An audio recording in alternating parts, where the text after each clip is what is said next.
Ada sukacita pagi ini. Haleluya. Ini ulang tahun gereja kita yang ke-8. Di dalam cara kerja Tuhan kepada orang Israel, Dia membagi tahun itu per fase. Dan satu fase itu 7 tahun. Jadi Tuhan bilang begini. Fase pertama 7 tahun.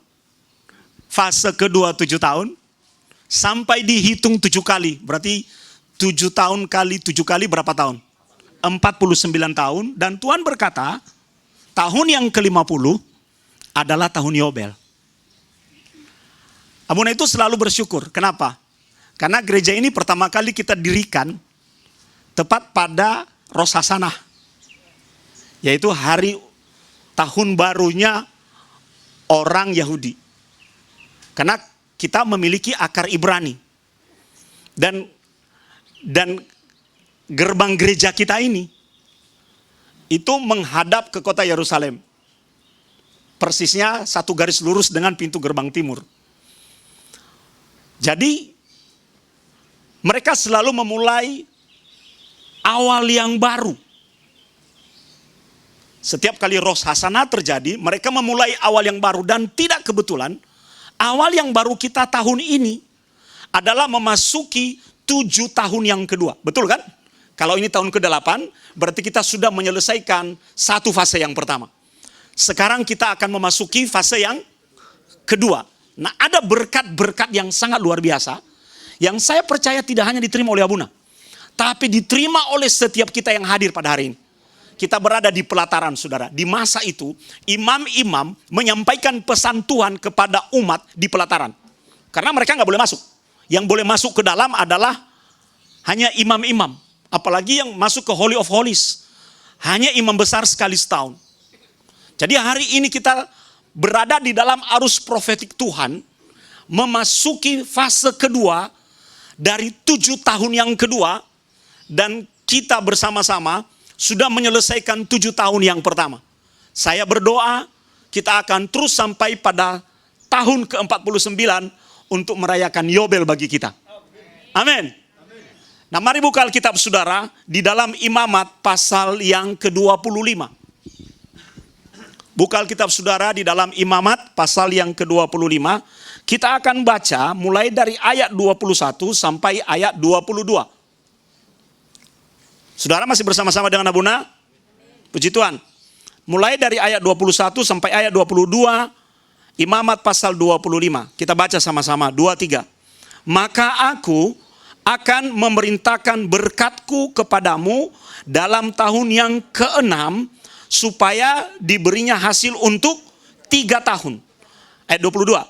Dalam tahun yang ke-8, kamu akan menabur, tetapi kamu akan makan dari hasil yang lama sampai kepada tahun yang ke-9, sampai masuk hasilnya, kamu akan memakan yang lama. Jadi hari ini kita berada di tahun yang ke-8. Coba lihat polanya. Polanya seperti ini, saudara.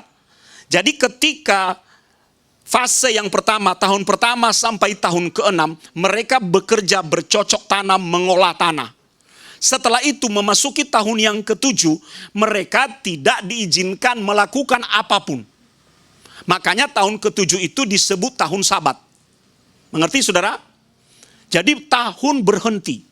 Baru mereka akan memulai mengolah tanah kembali pada fase yang kedua, yaitu tahun ke-8 atau tahun pertama di fase yang kedua. Masih bisa mengikuti Abuna? Ya. Jadi mereka bertanya, Tuhan, kalau tahun pertama sampai tahun ke-6 kami hidup dari hasil tanah, lalu tiba-tiba Tuhan berkata, tahun ke-7 kami tidak boleh melakukan apapun, do nothing, kami makan apa? Logika yang sama pasti ada dalam pikiran kita. Tuhan, kalau suruh saya berhenti sekarang, saya makan apa? Saya jadi ingat, awal-awal Abuna melayani Tuhan, panggilan itu begitu kuat, dan saya bilang tidak. Nah, otak fisika kok. Makan apa Tuhan? Melayani Tuhan? Tidak.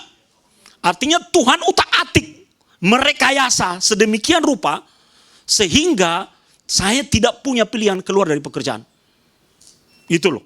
Kalau Tuhan panggil kita itu, dan kita bilang tidak, Tuhan akan merekayasa segala jalan apapun, sampai kita bilang ya. Dia akan hancurkan segala apa yang kita andalkan. Karena saya sangat mengandalkan pekerjaan. Lalu saya berkata, Tuhan ini gimana? Makan apa kalau harus melayani Tuhan?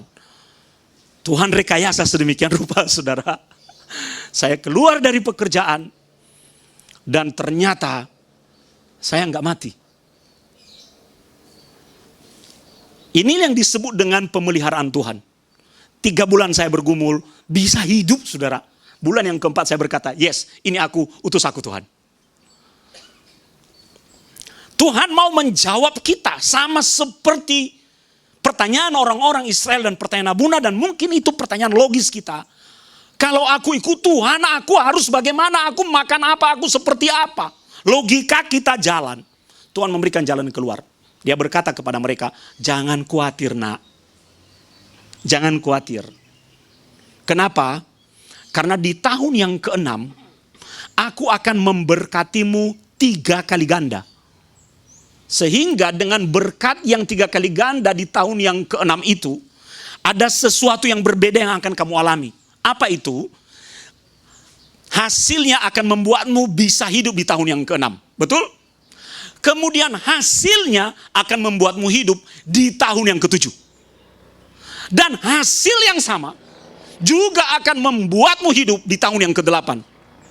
Berarti satu benih yang ditabur di tahun yang ke-6 bisa menghidupi orang yang menaburnya di tahun yang ke-6. Di tahun yang ke-7 pada saat Sabat tidak apa-apa, tidak boleh melakukan apapun. Dan bisa menghidupinya di tahun yang ke-8. Kenapa? Karena di tahun yang ke-8 dia baru menanam benih. Amin. Sehingga belum menghasilkan. Jadi hidup dan makan dari mana? Makan dari apa yang sudah Tuhan sediakan di tahun yang ke-6. Abuna itu membayangkan, saudara, kita itu anak-anak Tuhan dalam pemeliharaan Tuhan, Jehovah Jireh, seperti kita berada di dalam gudang supernatural. Warehouse-nya Tuhan itu selalu tersedia. Apapun, bukan keinginan, saudara, kebutuhan. Makanya Bunda selalu percaya dalam KKR kesembuhan. Kamu punya masalah mata, ada di gudangnya Tuhan mata yang sehat, ambil. Ambil dengan imanmu. Kamu punya masalah kaki, ada di gudang Tuhan kaki yang sehat. Tuhan akan gantikan. Dan itu yang terjadi. Tuhan mau memberitahukan kepada kita di tahun yang ke-8 ini, singkirkan kekhawatiran.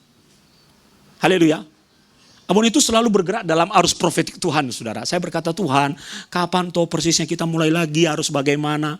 Tadi malam kami berdoa di gereja itu, hati itu udah kangen sekali. Ya tapi Tuhan selalu punya waktu-waktu untuk membuatnya berjalan di dalam kehendaknya.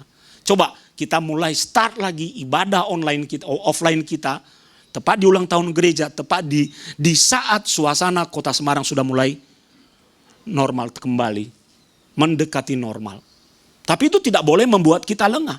Tuhan itu selalu punya waktu. Masih ingat khotbah Bunda minggu lalu? Appointed time. Tuhan itu memiliki waktu-waktu terbaik yang tidak bisa kita prediksi. Tapi kalau kita berjalan di dalam kehendaknya, Tuhan akan bawa kita dari satu appointed time kepada appointed time berikutnya, kepada appointed time berikutnya. Disitulah kita bisa melihat karya Tuhan yang dahsyat. Maka di tahun ke-8 ini, Tuhan mau mengingatkan kita semua. Apa itu? Bapak Ibu, kita sedang memasuki a new season. Betul kan? Satu season sudah selesai. Jadi kita sekarang berada di dalam musim yang baru. New season. Musim yang baru. Orang kalau berada di dalam musim yang baru, saudara, wajahnya cerah. Ya tahu? Coba lihat wajah kiri kananmu. Itu wajah cerah. Amin, amin. Orang kalau berada di dalam musim, kenapa kita bersuka cita kalau memperingati tahun baru Cina, kalau memperingati tahun baru tanggal 1 Januari. Kenapa?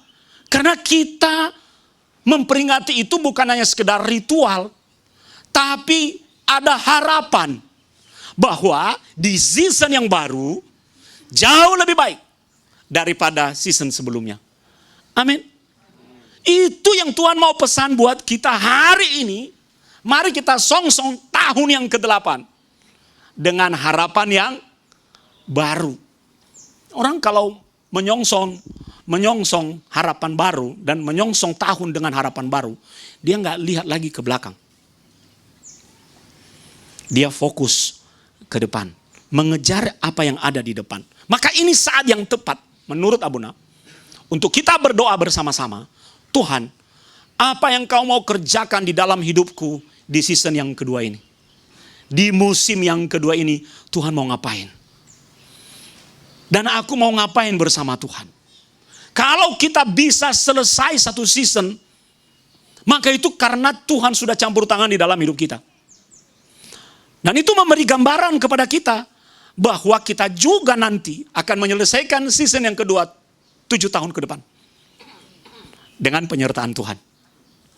Itulah sebabnya kita tidak boleh kehilangan harapan. New season, new hope, harapan baru. Yang kedua, new season is a new blessing. Dan ini bukan hanya blessings, berkat-berkat. Karena kita mengawali tahun dengan berkat. Dari mana kita tahu? Sebab di tahun yang ke-8, kita tidak melakukan apapun Tuhan sediakan bagi kita. Amin. Kenapa? Karena kita hidup di dalam persediaan tahun ke-6. Implikasinya apa buat orang Kristen? Kita hidup di dalam gudangnya Tuhan. Miliki mindset itu. Tuhan akan menyediakan segala yang kita perlukan, bukan segala yang kita inginkan. Yang kita perlukan. Kenapa? Karena kita berada di dalam gudangnya Tuhan. Maka jangan pernah khawatir atas apa yang kau tabur, atas apa yang kau lakukan. Sekalipun itu tidak menghasilkan bagimu, ada janji pemeliharaan Tuhan. Tapi bukan berarti do nothing. Bukan berarti, oh Tuhan penjaga, Tuhan pelihara. Oh tidak, nanti Abuna akan jelaskan. Ada bagian yang harus kita kerjakan. Tapi mari kita baharui hati dan pikiran kita. Season yang baru. Musim yang baru. Masa nangis-nangis sudah selesai. Masa sedih-sedih sudah selesai. Masa menyerah-menyerah sudah selesai. Masa sakit-sakitan sudah selesai. Ya termasuk buat Abuna juga ya. Saya ini baru sehat sudah. Masuk rumah sakit. Masuk IGD tengah malam jam 1:30. Asam lambung naik. Sakit depan, sakit belakang. Wah, saya bilang, Tuhan, matikah aku? Setiap suster datang saya tanya, udah vaksin belum? Saya tidak perlu vaksin, Pak. Loh kenapa?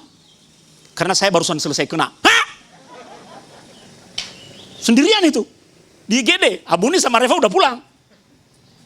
Saya bilang, bolak-balik mereka tanya, nggak ada yang nungguin, Pak? Nggak ada lah. Kan ada suster, saya bilang. Waduh, saya berdoa di situ. Masa sakit-sakit sudah selesai. Saya bilang, saya stres. Tampang begini dibilang stres. Iya toh?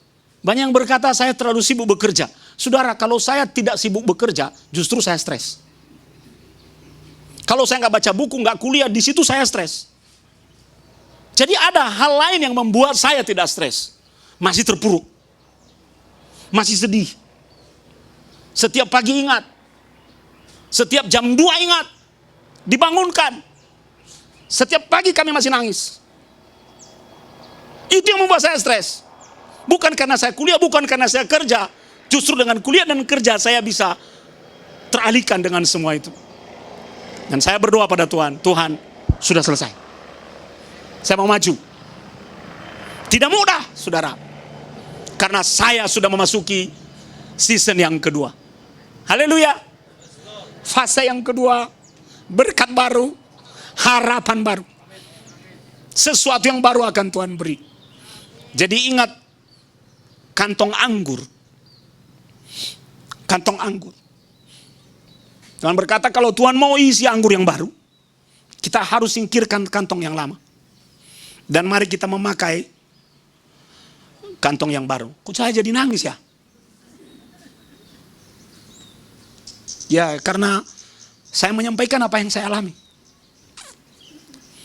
Kita rasa-rasanya hari ini harus pulang dengan yakin ya. Aku pulang dengan new wine skin. Amin.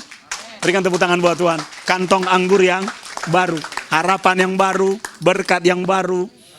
Ya, target-target yang baru. Dan ada yang harus aku lakukan.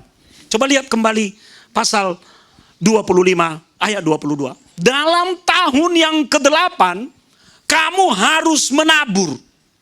Abuna ini bukan pendeta yang mengikuti aliran teologi kemakmuran, tidak. Bukan saya meminta Anda untuk ambil amplop lalu sekarang angkat amplop tinggi-tinggi, Abuna akan berdoa bahwa taburanmu akan diberkati kalau di gereja ini. No, bukan begitu maksud saya. Kamu harus menabur, artinya dalam tahun yang ke-8 kamu harus melakukan bagianmu. Harus bekerja. Bangsa Israel memasuki tanah Kanaan Bapak Ibu untuk mengolah tanah. Kenapa tanah perlu diolah? Karena mana udah berhenti. Tanah harus diolah.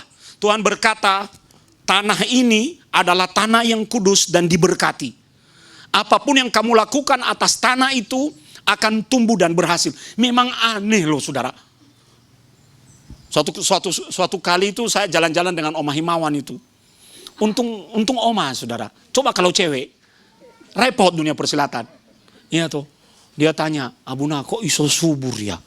Itu kan batu cadas. Lah kok iso subur? Kenapa? Karena ada berkat Tuhan atas tanah. Kan Tuhan bilang, akulah yang punya tanah. Halo? Kalau dia yang punya tanah, maka berkatnya atas tanah.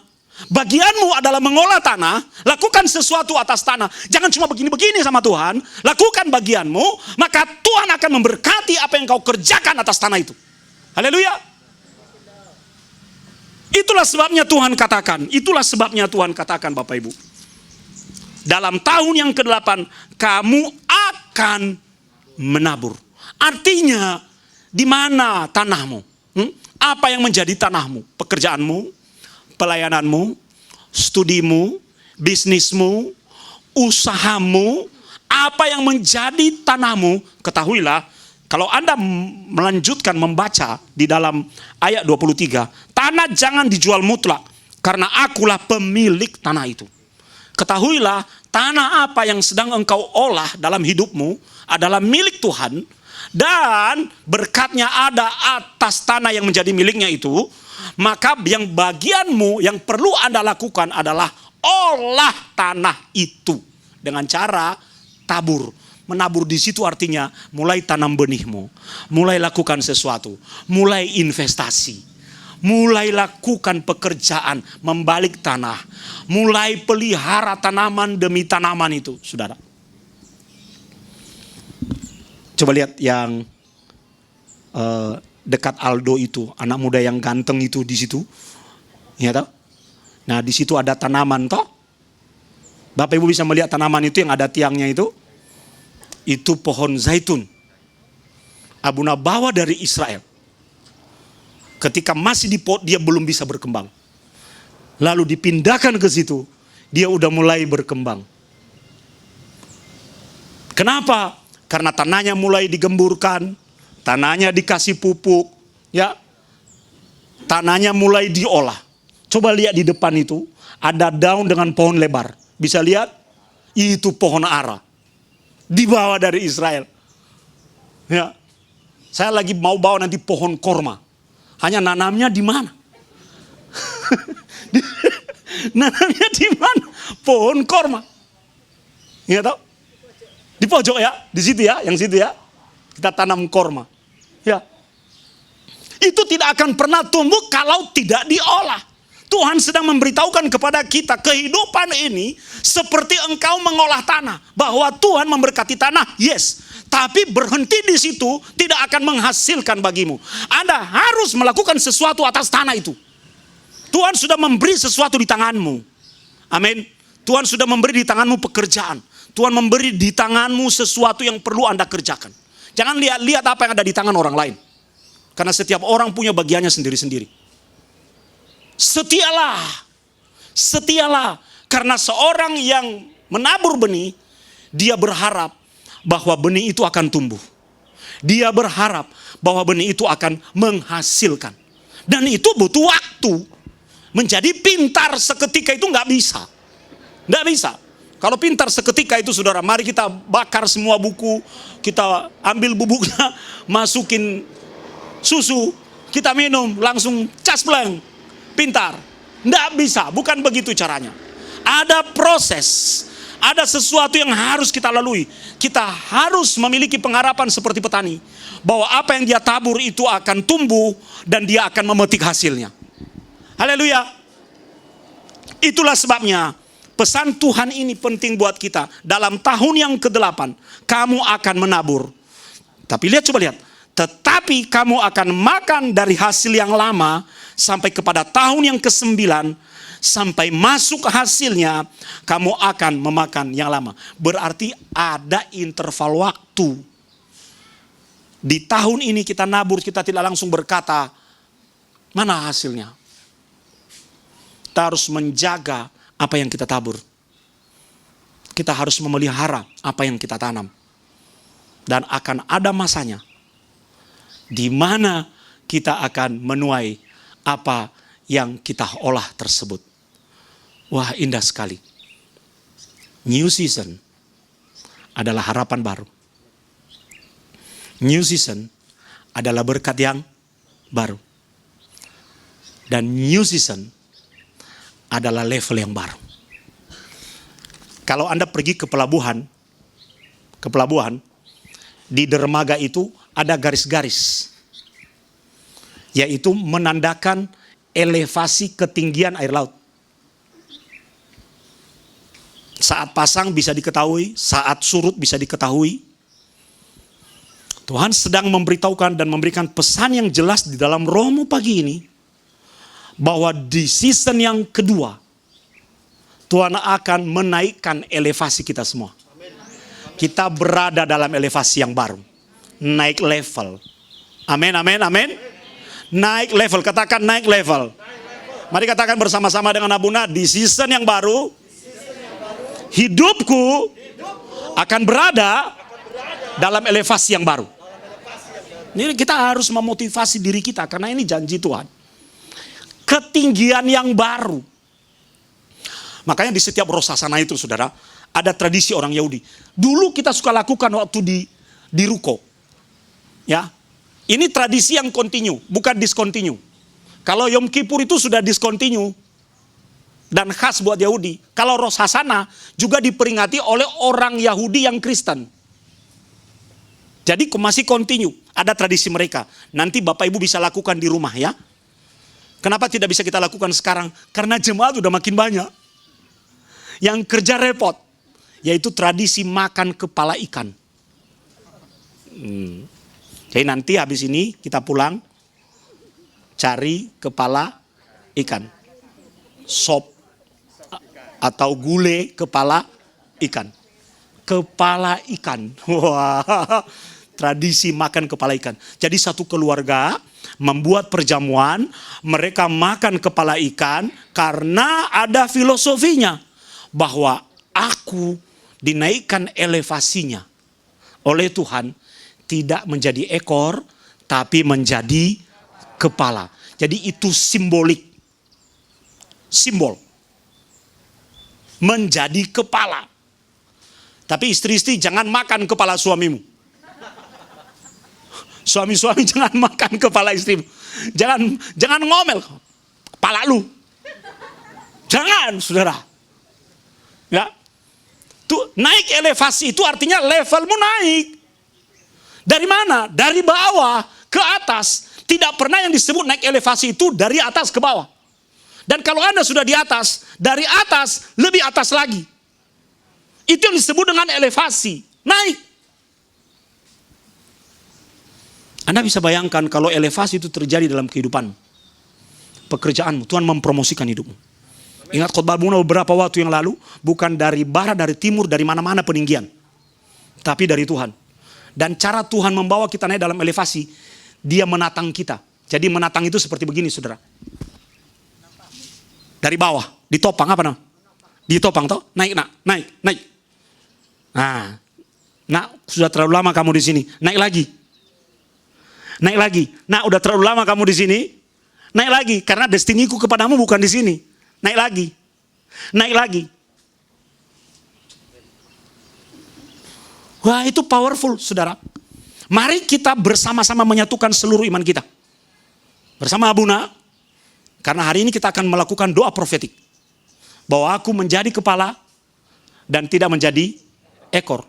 Dan kalau kita orang tua, berkat yang kita deklarasikan itu juga akan mengalir secara spiritual kepada anak cucu. Itulah sebabnya dalam new season ada harapan yang baru, ada berkat yang baru, dan ada elevasi yang baru. Yang jelas tidak ada istri yang baru, tidak. Yang ada istri yang dibaharui. Amin, amin. Mana adekmu? Aku lihat. Yuli. Yang satu? Dita. Ya. Baru. Dibaharui, iya. Ya. Suami dibaharui. Orangnya sama, tapi renewing. Itu yang akan kita alami. 3 poin ini, materaikan itu di dalam hatimu. Dan saya percaya itu akan menjadi bagian kita di season yang kedua. Haleluya. Bangkit berdiri, letakkan kedua tanganmu di dadamu.